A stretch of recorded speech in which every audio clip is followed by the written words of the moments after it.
Welcome back to Fire Emblem, the Sacred Stones. Last time we checked out the Melkaean coast, did some support, and did some final preparations for the endgame, and this time, it is gonna be the endgame. Well, the one before the endgame at least. So I should mention that the moment that you head out to the Black Temple, you are locked into the endgame. You'll be forced into the final chapter right after chapter 20 without any opportunity to visit the world map. So make sure you've taken care of all your preparations now. Make sure you have enough healing staves especially. But now it's time to head on out to our final destination.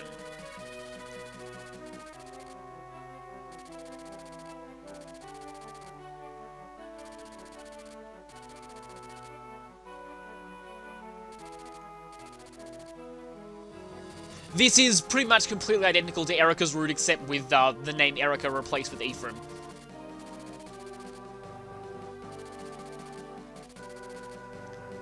Okay, this makes sense. So this place wasn't originally pure evil. It only is because the Demon King's blood soaked into the ground.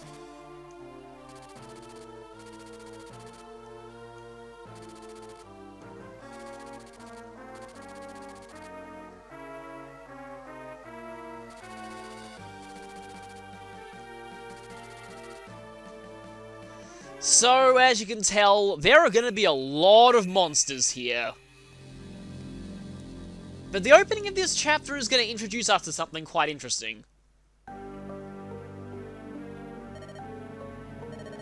This opening is also kind of different on Erica's route. Hold, I say! Who is this guy? We haven't seen him before, but we've heard of him.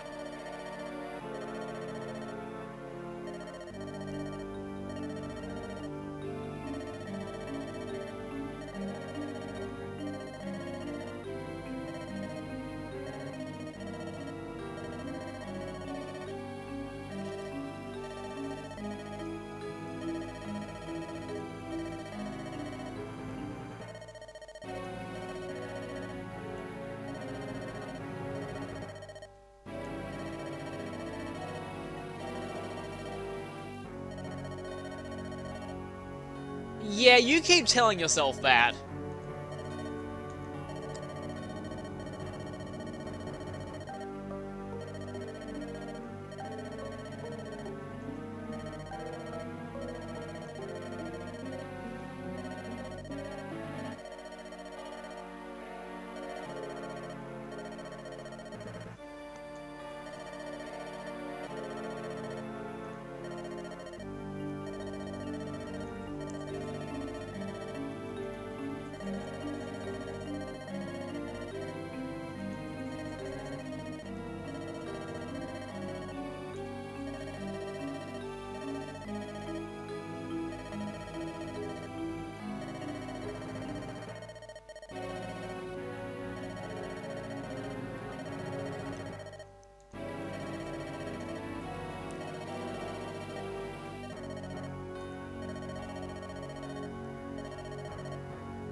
So, meanwhile, back with our protagonists.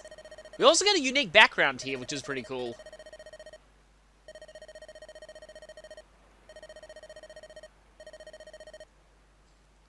And here, history will repeat itself.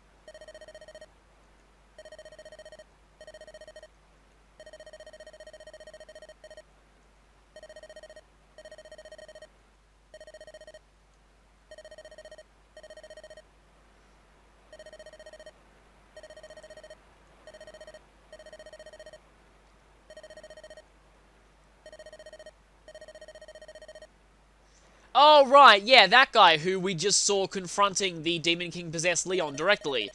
Yeah, that's gonna end well.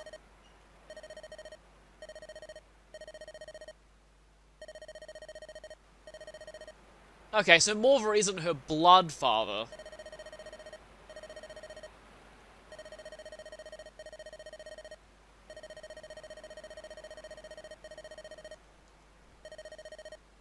We've heard him alluded to before, mainly on Erica's route.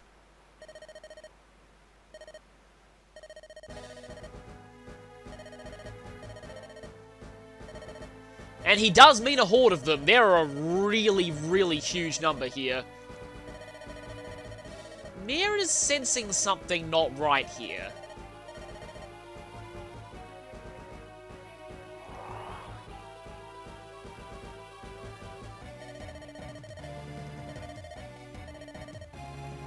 And now he seems to be kind of taken over.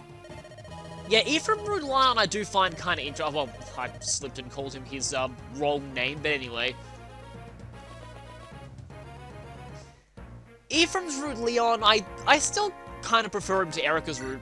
Because on Erica's route, he's pretty obviously controlled and just the blatantly evil Demon King. But here, he's still convinced that he can use the Demon King's power for good, but doesn't realize that he's already lost himself. So, as you can see here, lots of monsters, almost all of them promoted. They are significantly weaker than the ones on the Melkaean coast, so this might feel like a bit of an anticlimax, but what they lack in strength, they make up for in sheer ridiculous numbers. Not only are there, let me just see if I can I check the status screen? Don't think I can, actually. No, but like there's a huge number of them. I'd estimate there's at least 50 of them at this point, and there are going to be even more. There are lots and lots of reinforcements in this chapter. So many reinforcements, in fact, that I am not even going to try and keep track of them.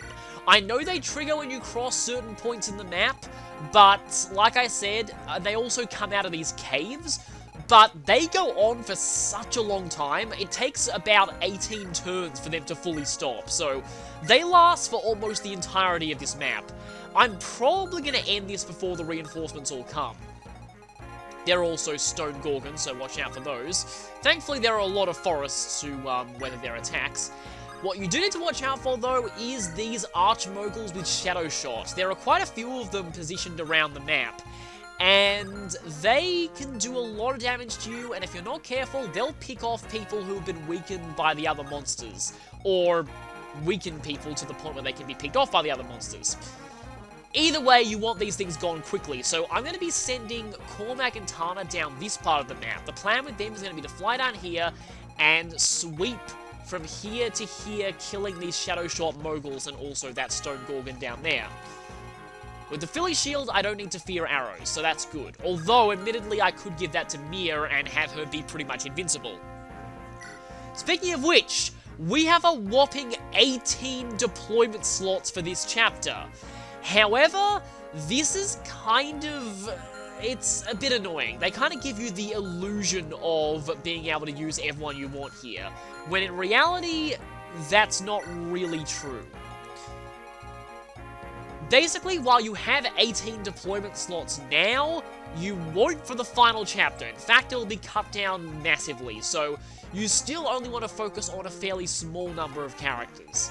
However, this extra set of deployment slots means that, yeah, Erica's here, right? It means that I can afford to bring some other people that I wouldn't be able to normally, such as LaRachel for some extra healing. Just gotta keep her away from the gargoyles. Innes, maybe even Dussel. Yeah, Dussel would be pretty decent here. Could even bring people like Dosler and Soleil. Cyrene may not be a bad idea either. Basically, you kind of get to go to town with as many people as you want here. Who wants to take that one restore stuff? Maybe you should. Silence. I wonder if I could get some revenge for... I don't know, I'm not sure. Silencing Reeve would be amazing, by the way. Even though I highly doubt that it'll work, but I could try. Oh, LaRachel can use Physic too, that's actually pretty cool. Like I said, I'm going to have to keep her very, very far away from the enemies here. Oh yeah, speaking of Reeve, Reeve is here. We've got 2 bosses for this chapter, which is kind of unusual, although we did have back in chapter 15 as well. Now, technically speaking, Reeve is actually optional. This is a Siege chapter, so you don't actually have to kill him. Though, this guy's been so repulsive that we may as well kill him anyway. His stats are pretty much the same as back in the previous chapter. This time, well, I was about to say you have to fight him, but you don't really. He still has his aura tone, but it's not droppable anymore. The real boss of this chapter is... oh no. Oh no. Oh no. Yep, it happened. What we all feared happened. This is going to be very, very bad for Mia. But yes, Morva is dead, and he's now been turned into a Draco Zombie or Necro Dragon, because for some stupid reason, Echo's changed the term for them. So it's kind of interesting that his class is still Manakete. He's technically a Draco Zombie, but they still call him a Manakete here. As you can see there, he works pretty similarly to Mia. He has inherent stat boosters from his weapon, and that means that his defensive stats are a lot stronger than you'd probably think. Also, this thing, Wretched Air. Thankfully only 1 to 2 range, not 1 to 3 like some dragons in the series, but like many dragons in the series, this ignores defense, so it's a flat 38 damage regardless of whoever attacks him. So, whoever fights him had better have 28 or higher HP, well, better have 29, whoever fights him had better have 39 or higher HP, otherwise they're gonna die. Also, he is very capable of doubling you if you're not careful, so you want to watch out for that. So, where do I arrange my characters? I'm gonna have both my flyers go around here. Mia, I suppose, can also fly over here. Once the archers are gone, Mia pretty much has free reign. I'm pretty sure most of these enemies won't be able to damage her, considering that my Mia at this point is quite high levels. So, everyone else, I guess I'll just put my stronger attackers to the front. Oh, now I've got to not get confused between the 2 berserkers that I brought here. Dozler's probably not going to be doing very much. Let's see. Yellow Rachel should stay around the rear. Joshua should go close to Natasha. Soleil should also probably cover the rear. And I guess you could go closer there. Luke can probably swap places with... okay, yeah, that one's Dozler. Good. And now we'll be getting ready to save and fighting a huge number of enemies.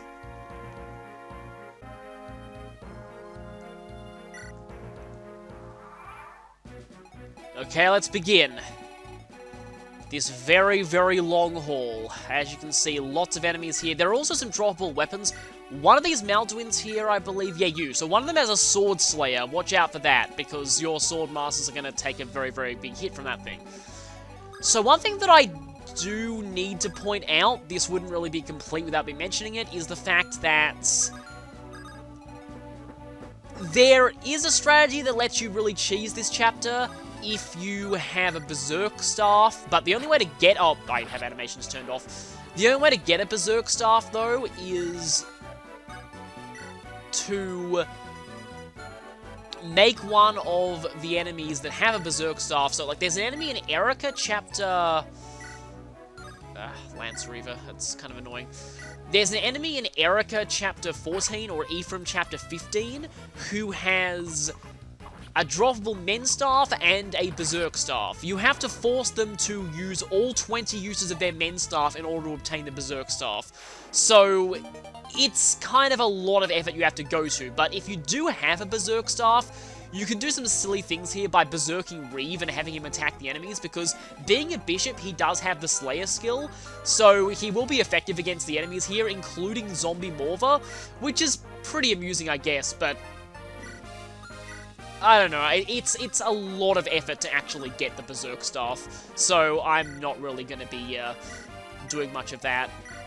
Oh, I forgot to do Amelia's inventory. I can always grab some stuff out of the convoy later. Right, just check your range for a bit. Other than that, I think Mia should be fine to head down here. This chapter is kind of just a rush everyone at the enemies and just have a gigantic brawl and massacre everything thing. Also 63 crit Ross, still not as awesome as Joshua's crit rate, but it's still pretty good. How many uses do you have? You only have 7 uses left on Shine. There is a Divine Tome, I believe, that I had. Also, Ephraim doesn't really need extra levels, but still. Being the main character, he is the one who has to seize here. Speaking of seizing, yeah, if you have some Flyers, Rescue, or Warp, you can complete this chapter very quickly by just rushing in and killing off the boss and then either warping or rescue, trafficking the Lord over to the seize point. But, yeah, I'm kind of someone who likes to get as much experience out of chapters as possible. Oh, that just turned animations on for Tivius. You know, this is the very end of the game. I might as well have Tivius' animations on. Also, we can see that Darkling Woods does actually have its own color palette on the tiles. Meanwhile, Reeve begins the chapter with another monologue, just like he did the last time.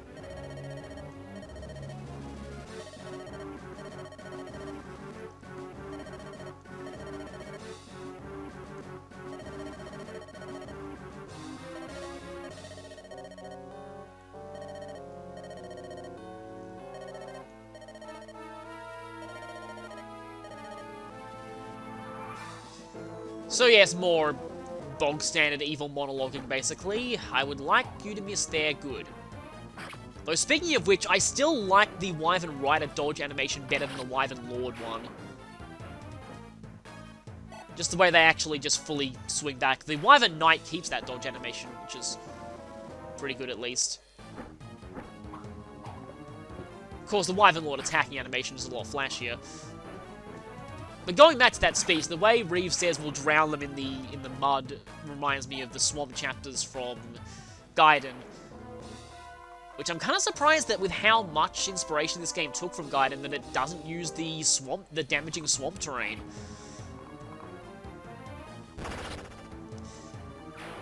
So yeah, these enemies also have pretty low luck, so they're going to be getting critical quite a lot.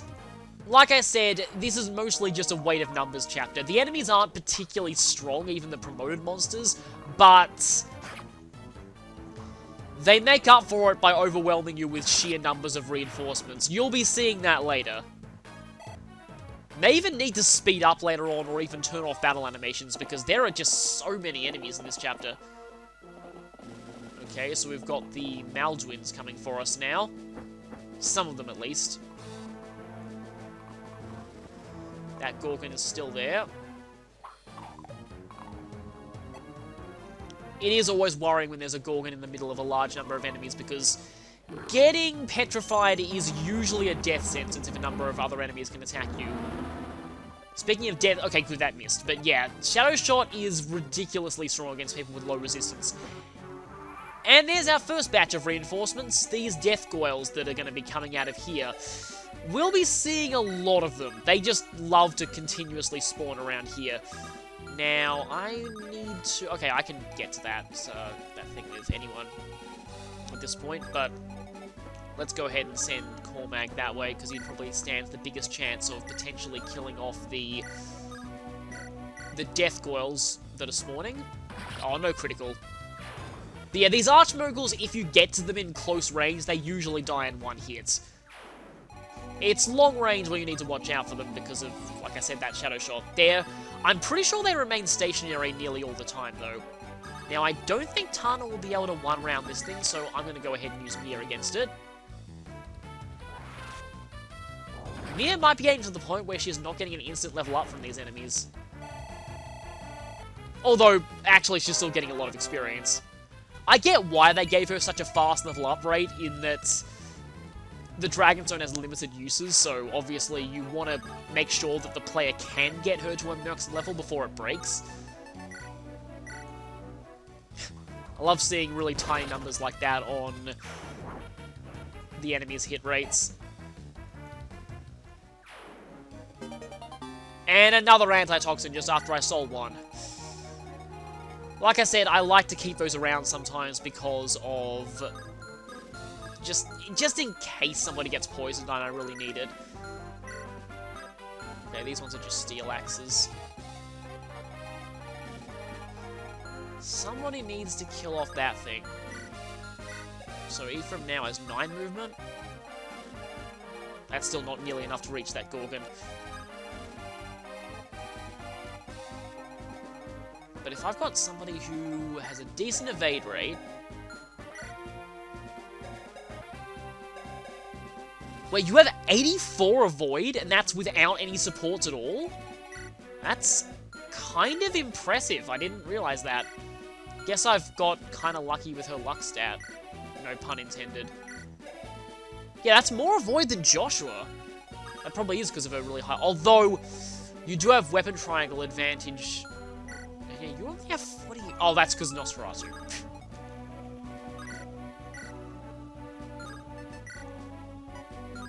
Actually, I kind of have to use Flux here. Just trying to lure out that stone spell. Because if I used an animate tome, it would have weapon triangle advantage. But yeah, let's get you in a little bit of action here, since I think he's still a bit behind in terms of levels. And now we can use the S-rank Dark Tome, I guess. Although, I think the main benefit here is going to be that increased hit and crit rate on normal Dark Magic.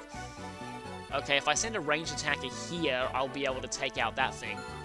I need a ranged attacker there in order to take out that archer, so... Do you still have any javelins? You don't have any javelins. Right. Guess I can just Iron Lance this one, though. So after this is gone, I can take out the other two if I've got some ranged attackers who can get to them without being in that Gorgon's range, which is good. So then hopefully that thing gets lured in and then dies. Okay, whoever goes there is going to get hit by both of those things, so... Sorry.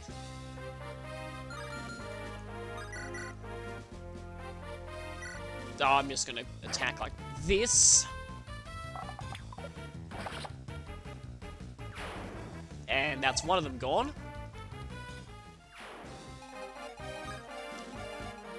Yeah, that's not going to be able to reach. How much do you do in terms of damage?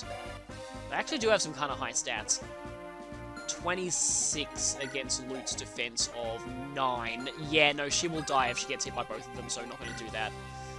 And I can't just trade the Tomahawk over to Garrick, because then he's, yeah, it's gonna be bad. Although I could... That's not gonna kill you, is it? That's just barely not gonna kill you. Even then, Ephraim is so good that 2 axe users hitting him is nothing. So let's just... Actually, let me see something. Okay, can't actually bolting the Gorgon from here. I'm bolting the Gorgon from here, though. But I have Weapon Triangle's advantage. So there's going to be a funny thing that you might see later in this chapter. With bolting, this loot that I have can sometimes double the ones with Shadow Shot. Which is probably only because both tomes have ridiculously high weight, so it comes down to your normal speed, but it's still pretty funny to be able to double something with bolting. Again, one of the very, very, very few times you're able to double something with bolting, but only because Shadow Shot has as much weight as bolting, but it's still pretty funny. You have to be careful, because there are going to be some reinforcements coming from the cave up here, which are yet more gargoyles. Not death goyles, though, I believe, just regular gargoyles. There are also going to be lots of reinforcements coming out of the Black Temple itself. I almost said Black Gate. This is not Lord of the Rings, although the Black Temple itself does have a gate on it, which is what we need to seize, but still. Speaking of which, I found there haven't been that many seize chapters in this game. Which I'm glad for because, and Ross actually doubled something, which I'm glad for because there are Fire Emblem games that are nothing but Cs. I don't know why you drop a steel sword, but, oh well, I'll take it. Free weapons are always nice. But yeah, considering there's FE6 that is entirely Cs, and also all of Marth's games, which are also entirely Cs, I will take a Fire Emblem game that doesn't have a lot of Seas chapters. I've said it back in the Fates Blind run, but I'm not really a big fan of Seas chapters personally. I feel like it might as well be defeat boss, because usually there's a boss on the Seas point, so it's really just, at least to me personally, I find it just defeat boss but with an extra step involved. So I'm glad to see less Seas chapters in later games in the series, though I also would like more variety than just the standard route and defeat boss that a lot of the newer games have been doing. And we now witness Mia's complete invincibility against magic at this point. Well, I mean, Shadow Shot's probably still going to do a lot of damage to her, but a lot by Mia's standards, which isn't really all that much. Okay, a 10 hit rate. I have, yeah, but that missed anyway, but I do have Restore Staves. Let's get this Gorgon out of the way now, though. The enemy move order is always a bit weird in these games. And I did find that when I was practicing this chapter on the other route, because I actually did need to get all the way up to the final chapter on Erika's route as well, just to show some things. When I was practicing it there, I found out that the AI just loves to be really spiteful and always delay an action that could potentially result in a death until the very, very last move of a turn. I hate it when they do that, but yeah, it's kind of a thing with the AI. They want to waste as much of the player's time as possible by leaving the action that will cause them to restart until the very end of the turn. Amelia's actually kind of behind. I think I need her to be fighting off some of these enemies. Also, Ross is... he's not, like, really, really behind, but he could use a little bit more attention. And here's the support I could have done. Well, I can still get them to a B, I guess. Kind of surprised these two haven't got a support yet, but I guess I don't often have them fight together. And Ewan can now use Men Staves, finally. I don't know about that. Let's just, I'm gonna go for the Brave Axe here, just so that I have absolutely no risk of possibly, getting hit by stone. Unless I miss one of the 85s, but the way things are going, that I probably could have, but I didn't, so that's okay. Let me just check all of your weapon types. Steel, axe. Oh, right, that's another Sword Slayer. It's not going to have effectiveness bonus against Amelia, though. It's going to have, like, weapon triangle bonus, but it's not going to actually be super effective on her, which is very good. I suppose I could send Garrick here with an axe. Because I want to heal Ephraim. Maybe I should have Lorachel go here. Like I said, I do have to be careful of Lorachel because there are a lot of reinforcements in this chapter, and even the moguls that... So the central temple likes to spawn moguls, and it keeps going for a really, really long time. But even those moguls may pose a slight threat to her, considering how low level she is at this point. Everyone else is going to advance kind of cautiously. Joshua needs to make sure that he's out of range of the Sword Slayer, of course. And then I'll be sending some people more down to assist in the Flyer team down here and dealing with all the Death Goyle and Mogul reinforcements, which will very, very quickly become apparent down here. Tethys is... I'm an idiot. I should have given Tethys the Swift Soul. That's another thing that I like to do. Give it to the Dancer so that she can actually keep up with mounted characters, and I should have given it to Tethys. Like I said, there is a way to get Swift Souls in the post-game, so I can easily correct that mistake. Okay, let's... we've got 3 Death Coils down here. You always want to be careful when you're around this swamp here, because Reeve can attack from quite a few spaces in there. And if he attacks someone like Cormag, let's say, and gets a critical, then said person like Cormag will usually die. Obviously want to keep... So that's a longbow, isn't it? Yeah, that is a longbow. Obviously want to keep Mia away from anything like that. I guess this is what a thicket looks like. You can only really see it if you have flyers attack from it, because it's completely impassable to land units. Except for random wights that can sometimes spawn on the thicket during skirmishes. I don't know if... she might end up maxing out her strength, we'll see. But Mira's getting pretty insanely good at this point. don't know if I should ignore that mogul or not. I probably could. Unfortunately, I can't have Tana go there because that means she'll be in range of that longbow. Might have to do some trading around of the Philly shield at certain points on this map. Though I do want her on Cormag for now. So we'll eventually want to take that thing out. Now, where can Tana go where... Because you see, even Tana is sometimes slightly threatened by Reeve because he can potentially get a crit, and a crit hurts no matter how much resistance you have. Now, let's see. The problem with these things is they are kind of durable for... Guess we get to see the purple swamp terrain as well. I think it's just a recolored river.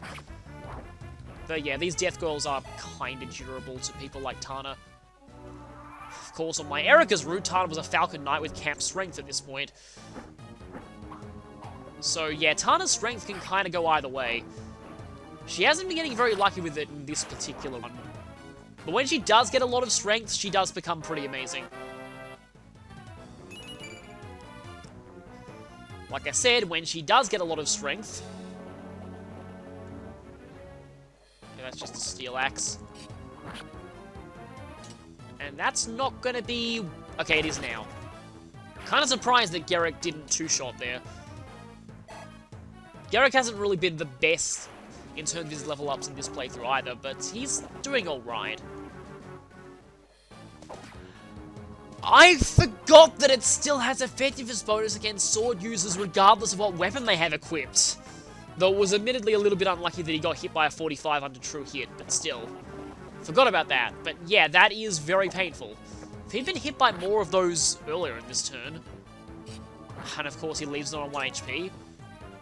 But yeah, these Sword Slayers are really dangerous. There's another one later on in the chapter that I'll have to keep an eye on. And meanwhile, Mia is a very good tank against magic because she doesn't consume uses of her Dragon Stone against ranged attacks, which will make her excellent for luring Reeve, because I'm pretty sure Reeve can't hurt her at all. He only has 28 attack power, so if you've got more than that in terms of resistance, you don't even need to worry about his ridiculous crit rate. Okay, yeah, yet more Death Goyles, and here's where things get annoying. These Cyclops reinforcements.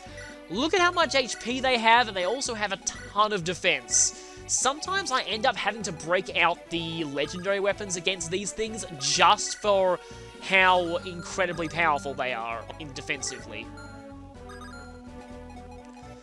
Now, who here wants to... I suppose Eric... Wait a minute, you're not the Sword Slayer. Good. Because yes, remember once again, Sword Slayers are effective against Erica. So on to deal with these Malduins, it's going to be time to deal with a barrage of Cyclopses, and also, eventually we'll be dealing with some more Gargoyles from up there. I suppose Ephraim could take out the Sword Slayer guy, considering this is weapon triangle advantage for him.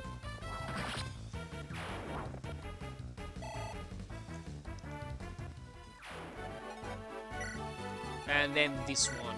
Who needs experience the most? Well, apart from people that I'm not really... Well, I guess Ross does at this point.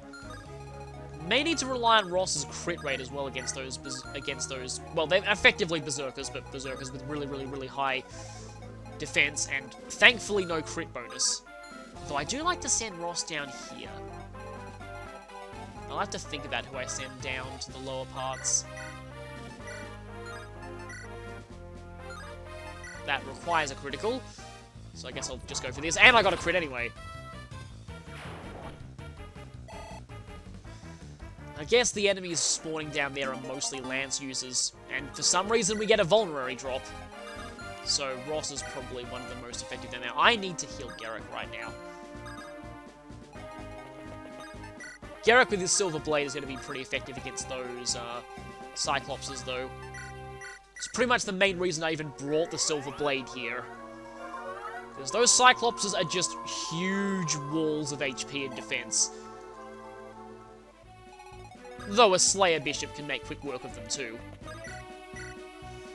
Amelia, though, where should Amelia go? Because her attack power isn't really the best, but I'm not really sure where I need high movement. Guess I'll have her around here. Oh yeah, last time I did this I had Ewan go down. Suppose I can still do that this time.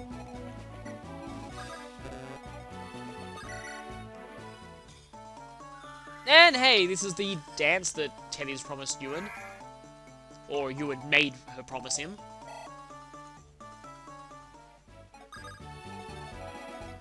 Like I said, we'll be soon seeing a lot of moguls, so I kind of want to stay here and lure that mogul in. And now the pre-promote squad that I brought here are going to stay back here to take on the gargoyles that spawn from the upper cave. And then Rachel is going to... I really don't know what she's going to do. She's just going to stay back here and try to not die.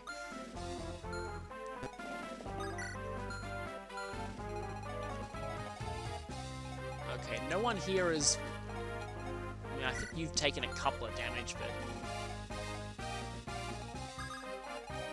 I can't quite get to that Gorgon yet.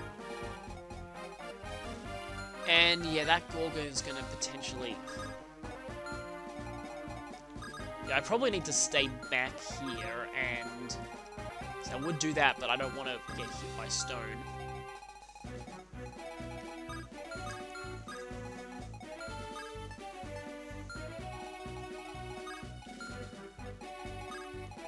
Let's just stay out of stone range and try and fight off as many of those death goils as possible. While meanwhile Mia... This is a... 73 and doubling, wow. Yeah, at higher levels, Mia is pretty ridiculous. I kind of feel like she's the real est of this game. Due to how ridiculous her growth rates are and how easy it is to... Well, how fast she gains experience if you train her. And just how absurdly powerful she can be due to her monster effectiveness in the late game. But she is obviously a limited use character thanks to that Dragonstone. Might need to be careful about using it because I probably want to use her in the post-game a little bit. Well, that's one Death Goyle down. Like I said, there are going to be a lot of these Death Goyles spawning here. They go on for a really, really long time. And that would have done nothing anyway, and I am one-shotting a magical enemy with a magic attack. That goes to show just how pathetic these moguls are. I'm so glad they're not... Well, I was about to say I'm so glad they're not Sacred Stone... They are Sacred Stones moguls, wow. I'm so glad they're not Echoes moguls. The thing is, they might as well be, because they spawn out of the Black Temple in really large numbers. You'll see more of them come probably this turn. Okay, yeah, those are the gargoyles from up the top, so this is why I want to be careful of Rachel, and why I brought the pre-promote squad. But we have even more Cyclopses, so we're soon going to be stuck against a huge wall of Cyclopses, and it is...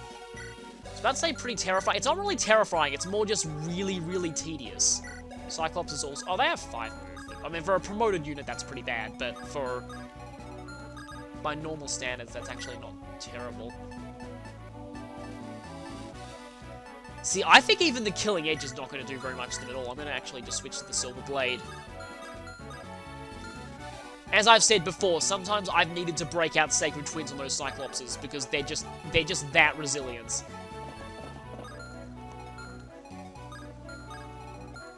Don't really want Ephraim fighting them, though, because the damage from all those axe hits could add up. Now Ross. Kind of feel like Ross needs to fight a bit here. He'll also be lending a support to Garrick. And I will probably need Natasha here too.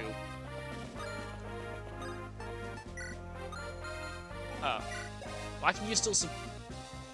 Alright, that would give you your 5th support, but that would prevent you from getting to a B with Ross. I kind of want to get to a B with Ross. Plus, we've already shown what...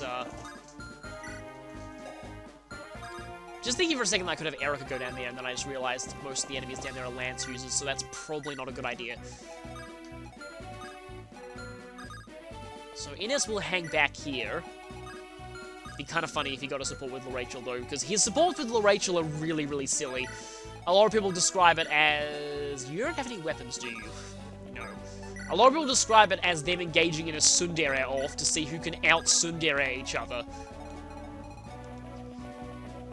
And Ines normally isn't that tsundere, but when he's around her, he gets extremely tsundere. Alright, now... None of you have horse sleds, right? Don't think any of you do. You do have some javelins, though. You know what? I kind of want to take some weapons out of the convoy. Don't think I need that. Let's take the silver lance, let's take a javelin, and let's just go ahead and equip the javelin in case they attack you from range. And Rachel's just going to go to somewhere where those things can't really get to her. And I don't know what Tedious is going to do.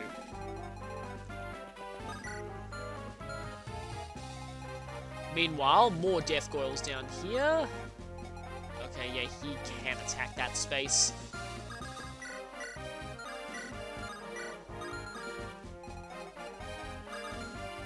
Let me just check something, though. Because, like I said, he does do nothing to Mia, so I can safely have Mia fly up here. Which was not meant to be any kind of alliteration, but it ended up being one. But now I need to get rid of that longbowman, even though I get the feeling that even with effectiveness bonus, it's not going to be a threat to Mia at all.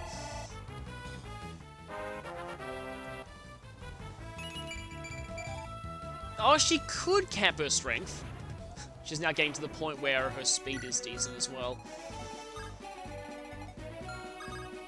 Okay, I get the feeling that the potential hit rate of stone here...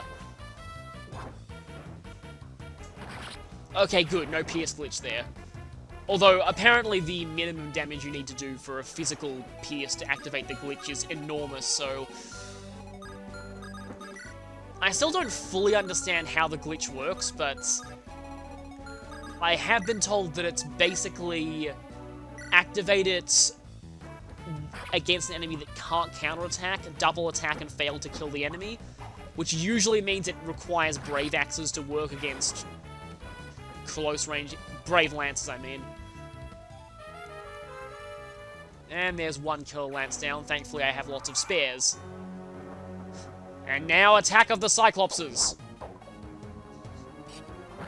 Do like that 20 crit rate, though. But as you can see here, Silver Blade, one of the strongest non-legendary swords in this game, is only doing 17 to them. And these aren't even the best HP and defense Cyclopses out of the reinforcements, so this may take a while. All the while, we're going to have to deal with the gargoyles. Okay, that's good. This is also why I have Ross here for that support bonus. Definitely really good. That's a lot more damage than I expected Dosler to be taking, and he's not doubling. I probably need to be careful here. 0 hit rate's pretty amusing. Actually worried about those other gargoyles. I hope they don't end up killing Dosler.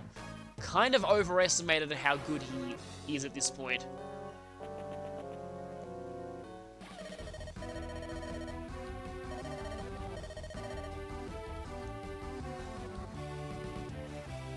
We're not despairing or surrendering because we are completely immune to this attack. That quote is also pretty funny when you use a Berserk Staff on him, but... 7. I don't think the other one's going to be able to do 24, but I need to get rid of these gargoyles now. This is why I have Innes here. I hope he doesn't get doubled. Good. Okay, I need to retreat Dosler now. 15 is actually a little more than I expected, but... good dodge there. I have had bad experiences with Wyvern Knights getting stoned before. Yes, take that as you will, but... even more Death Goyles, even more regular Gargoyles. Yeah, Dosler, get out of there right now. I need somebody down there who's more capable of handling them. 13 defense. They're actually going to do quite a bit to Amelia, but her evade rate is much higher than Dosler's, so I'm a bit more confident about using her here. The Gargoyles from here don't last all that long, so you don't need to deal with them for that long. And yes, I have a longbow on here, so I can shoot down some of these from distance, even though I don't like the idea of him getting attacked by 3 more gargoyles, considering that Dozler couldn't take it that way. Wait a minute. He has the same defense as Dozler! Huh. That's kind of interesting. I can send Ephraim all the way back down here, which might actually not be a bad idea. You know what, I'm gonna just javelin this one. And crit javelin, just for extra overkill.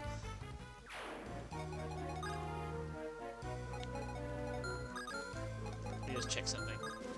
Okay, that guy can attack. But he's the only one who can attack from here, and I can just go for the longbow snipe. Oh, it would be funny if Sure Strike activated there. But yeah, as long as Innes is only getting attacked by one of them, this should be mostly fine. Just look at all these Cyclopses.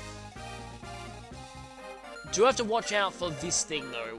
This is why I like to stay in the woods at all times while over here, because, especially on someone like Garrett, although his resistance here isn't that terrible, but someone like Ross would definitely suffer from this.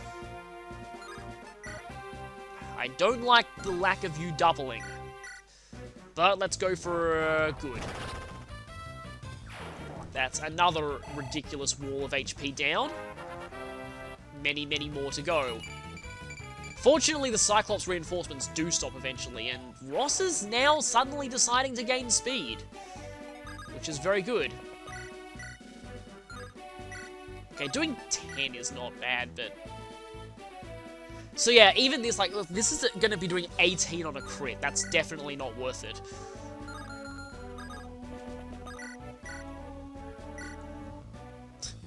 This does almost as much on a non-crit.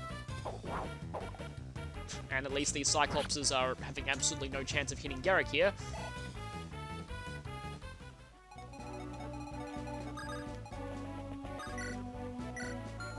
Might as well do that. And let's just see how much... So yeah, Natasha, or, well, any Bishop with Slayer does pretty well against these Cyclopses too. Though, they're obviously going to be taking a lot of damage in return. Oh, that guy's got a halberd. Other than that, these Cyclopses are not really that much of a big deal, apart from just being really, really tedious to kill thanks to their enormous HP and defense. Yeah, Loot needs to also just be a bit careful. Speaking of being a bit careful...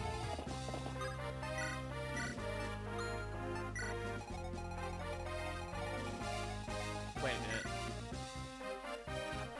Oh, right, no, Bishop. I was thinking for a second, wait, her evade went down from 80 to... and then I was like, oh, right, bolting. She should stop equipping that now. Because that means she can't even counterattack at close range. She should really stop equipping that now. But... I think she may have been on a forest when I was checking her 80 evasion earlier. I mean, I'm pretty sure she was on a forest. It just 80 seems way too high for just the normal base evade rate.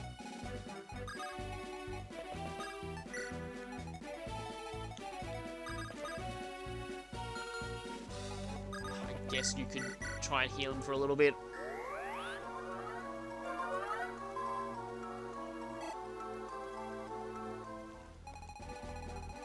And now yet more Death Goyles down here. I could just have Mia sit here and tank Reeve all day. Actually, how does she do against Reeve himself? Not exactly the best. Also, yeah, preview of this. That defense penetration is really, really bad for her. Mia does have a special boss conversation with Morva, but you kind of need an angelic robe for her to survive, really. That'll weaken the boss to the point where Mia gets the final blow. And I think as a killing angel, though, good news is that it's not going to be that much of a problem for Cormag. Yeah, only 1 damage. Only 10 on Tana, too, with a 3 hit rate. Might actually be able to use Tarnish. I don't like the idea of that hitting, though. Okay, good. I have an attack that can one-shot. I just really don't want to deal with stone. Because I don't think I have any restore staves down on this part of the map.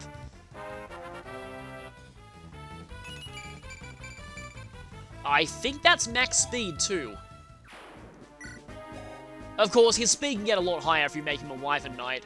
So one of the cool things about Cormag is that both of his classes, they have very different potential roles, but he can do both of them pretty effectively.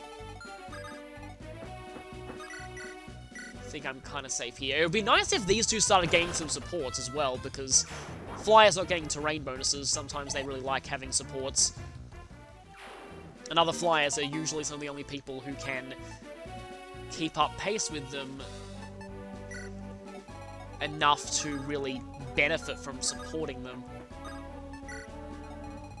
Getting that Axe Reaver is not a bad thing on Tana.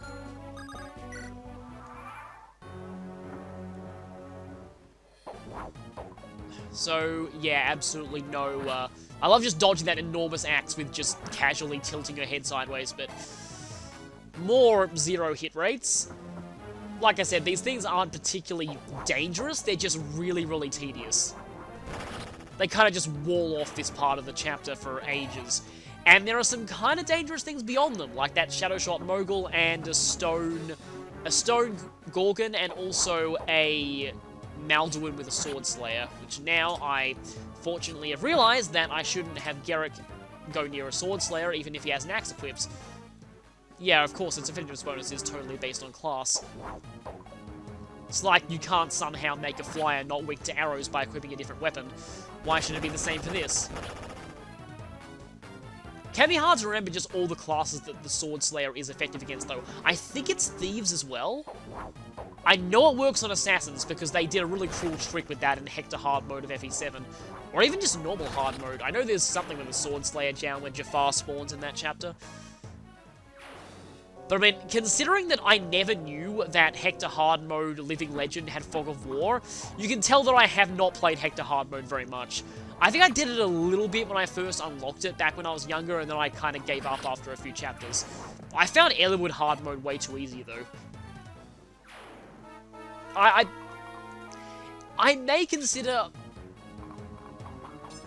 That's kind of funny how you can get a crit when you're going to do... I didn't think it was possible to get a crit when you do 0 damage anyway, but, actually, wait, no, obviously it is. I've seen Swordmasters do no damage crits before. But, yeah.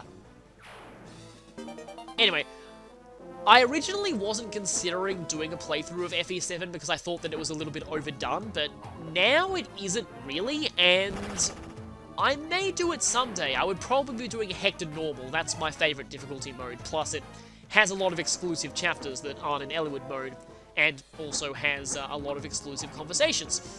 I had a feeling one of those would hit her, but she should be fine.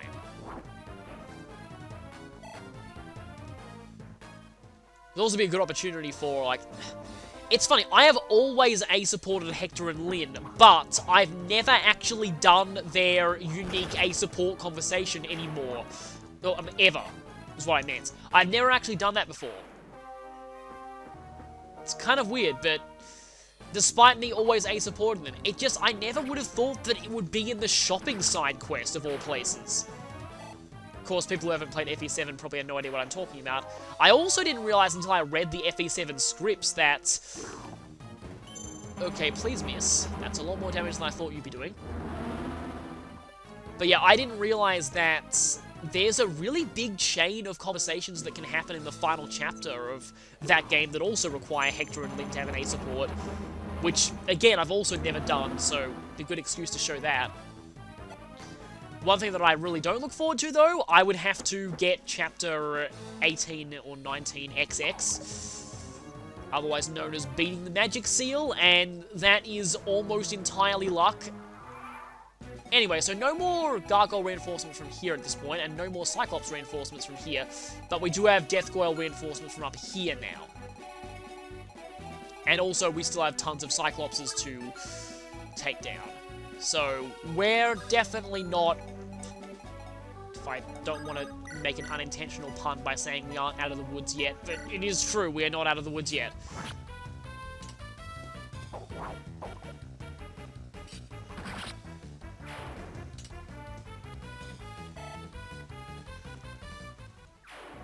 I'm just going on tangents here, but speaking of FE7, if I did do that game, the weird thing is, I don't really know, like, I'm not as familiar with the growth rates and base stats of characters in that game as I am with a lot of the others, so it'd be kind of hard for me to do a lot of the bios, because while I have, like, back when that game first came out, I played it over and over again, just using different combinations of characters every time. I just really enjoy doing that, but that's not enough damage. Is Natasha enough damage, though? She also isn't quite enough damage, but I can probably finish it with Erica, so that's probably fun. Anyway, but I'm not really familiar with a lot of the growth rates and things like that.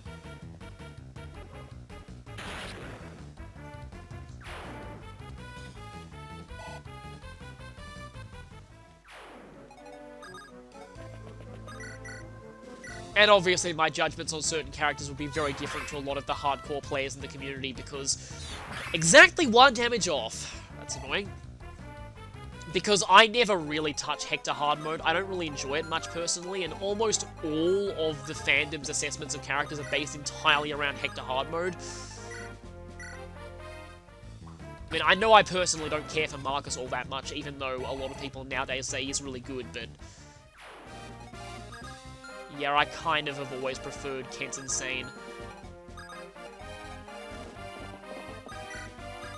But, yeah, that's neither here nor there. We're playing Sacred Stones now, so let's obviously talk more about Sacred Stones. So, this chapter, it has a lot of reinforcements, and we're still not anywhere close to being done with this chapter. So, I want that thing gone quickly. The problem is there's also that Gorgon. And the other problem is there's also that Sword Slayer. Okay, now I remember how I like to handle this part of the map. I want to end up putting Garrick and Joshua there. Or at least somebody with really high evasion. Actually, let me check what... Yeah, she was definitely on a forest before. That's why it was so absurdly high. Don't know what Amelia's going to do exactly. Ephraim, why are you so far behind? Get back there. I'm actually going to need you pretty soon. And meanwhile, Rachel will just, there are going to be some more Moguls. Maybe I should send Soleil down here just to fight off the Moguls. Right, I need to heal Tana as well. But I also, if she goes around here, I don't think much could attack. I don't want the Death Galls flying straight down towards her, though. But I really think the only things that can attack her from around here are the Moguls. And that's definitely enough damage. I just want to take out the Shadow Shots. Uh-oh. Okay, that is going to kill. But yeah, activating Pierce at range is one of the easiest ways to trigger the glitch, so that was almost a really bad situation. Okay, yeah, at least one of... Actually, preferably both of these things need to die, because if they both hit Tana, and Shadow Shot also hits, which admittedly would be like 3 mid-teen hit rates, but considering that 33 just hits, shouldn't take my chances here. I probably should have not gone greedy and gone for killing the first Shadow Shot. I probably should have gone, had a retreat back and heal. But it's too late now, I guess. I'm used to my Erica mode practice file of this, where I kept having Ewan summon Phantoms here to distract the Death Goyles. The Summoner class is pretty fun. It's not that, like, I still may get a chance to demo the Summoner class in this file, either with Noel or with, let's just say, someone else that we can only access in the post-game. Okay, that is a 21. Thanks to the Javelin weighing you down. But yeah, no, she's not going to die at all now. And some of the Death Goyles are going straight down, which might be a blessing in disguise. Because I don't really like them being up here. Yeah, Shadow Shot is so annoying and also very dangerous, because that's a lot of potential damage. Speaking of Shadow Shot being potentially dangerous, hi there, Erica, please dodge this. It's not the end of the world if you don't, but... Okay. You know, I don't think we've ever seen Shadow Shot we might have seen Shadow Shot here, I just realized, because I'm sure it's hit somebody at least once. And, yeah, more Death Goyles.